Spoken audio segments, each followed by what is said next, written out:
RTV.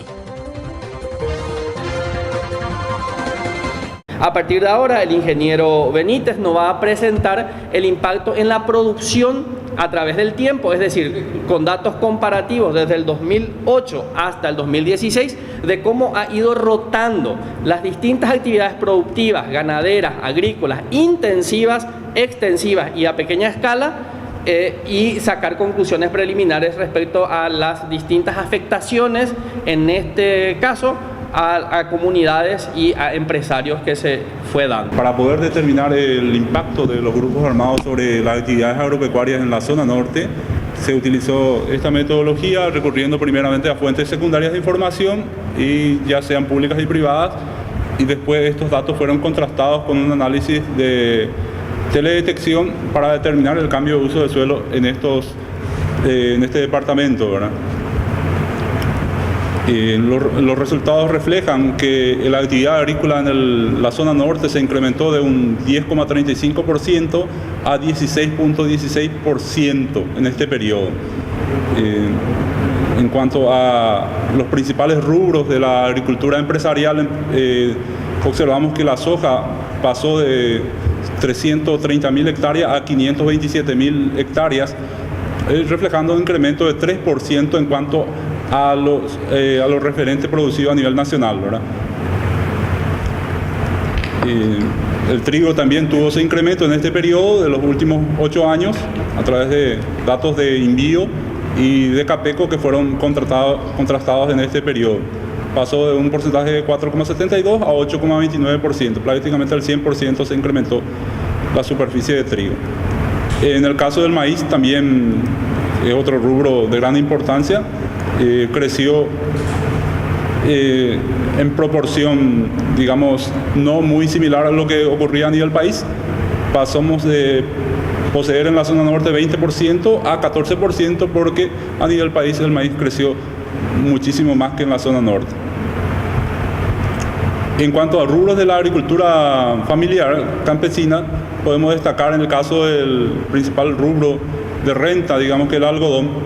Desde el 2008 al 2016 tuvo una variación de participación de la zona norte de 11% a 8%. Hubo una disminución en cuanto a la producción, pero sabemos que el algodón también se redujo en cantidades de área de siembra, ¿verdad? Pasando de 66.000 a 12.000. Fue uno de los determinantes, en este caso, de la reducción de la producción de algodón. En cuanto a la producción de mandioca, que es un rubro muy importante, la producción de mandioca ha disminuido de cierta manera en porcentajes, pero en superficie ha aumentado un 3% en la zona norte. No aumentó de manera significativa a pesar de la instalación de dos plantas procesadoras de almidón, ¿verdad?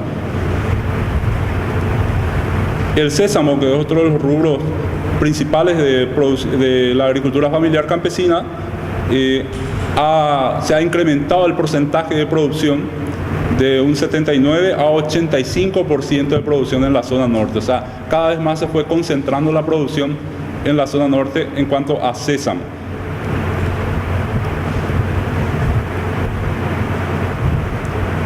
La actividad ganadera en la zona norte creció en este periodo, pasando de 2.700.000 cabezas a 3.500.000 cabezas de ganado.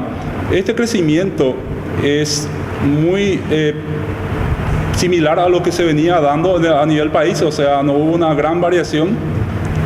A nivel país, la ganadería creció en este periodo un 3,25% y en la zona norte creció 3%, o sea, es un crecimiento a la par del desarrollo del crecimiento del área ganadera a nivel país. Y entre los departamentos que más creció fueron en San Pedro y Concepción prácticamente. El desarrollo de las actividades agropecuarias en la zona norte se refleja sobre estos tipos de suelos con estas aptitudes. Podemos considerar que casi el 80% de la zona norte corresponde a aptitudes de suelo para tierras forestales de producción, tierras agrícolas en un 30% y tierras pecuarias en un 25%.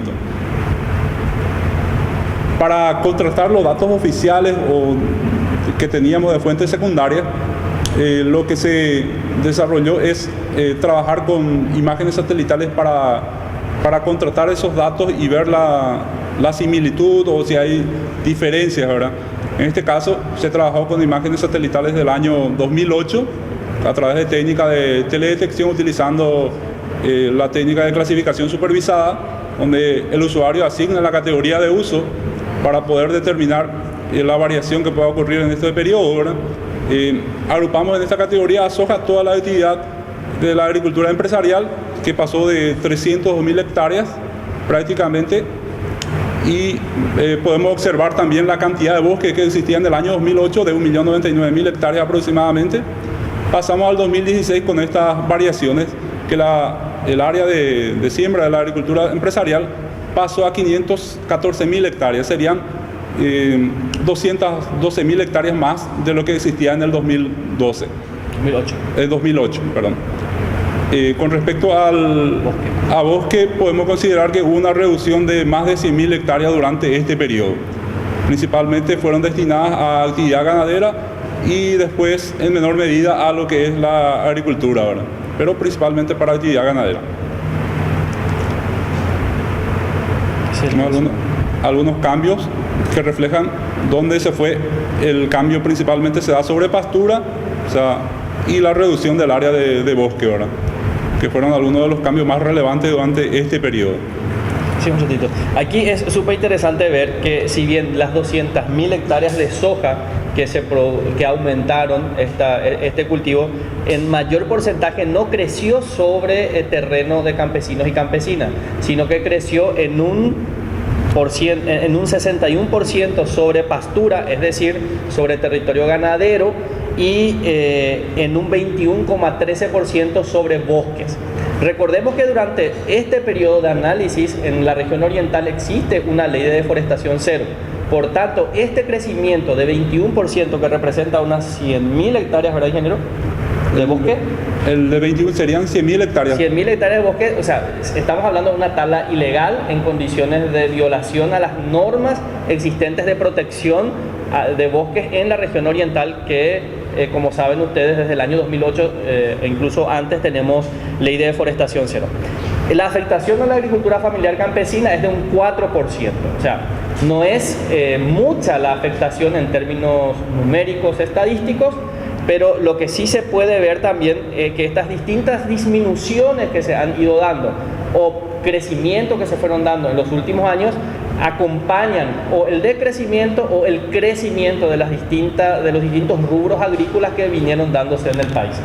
Esto también demuestra la falta de vigencia del Estado de Derecho en defensa del medio ambiente en la zona norte.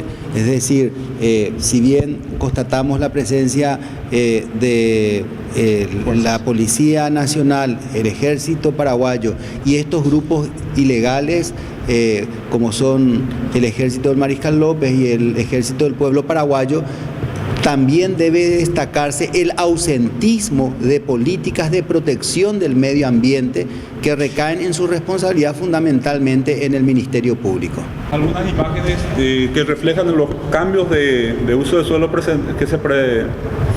se demostraron al principio. O sea, podemos observar una imagen del 2008 en la zona de Curuzú de Hierro. Se van a ver algunos datos. Pasamos al 2016 con estas imágenes, donde observamos algunas variaciones en cuanto a cambio de uso de suelo que pasó de una agricultura familiar a una agricultura empresarial por una presión, ¿verdad?, de desarrollo. Y también el área de bosque que fue transformada a áreas de pasturas, ¿verdad?, pasturas mejoradas, pasturas implantadas. Visítanos en Twitter, @RTV Nuevo PY, Facebook, www.facebook.com/Radio TV Nuevo Paraguay o en la web www.radiotvnuevoparaguay.com. RTV, hacia el nuevo Paraguay. Crece desde el pie, musiquita, crece desde el pie.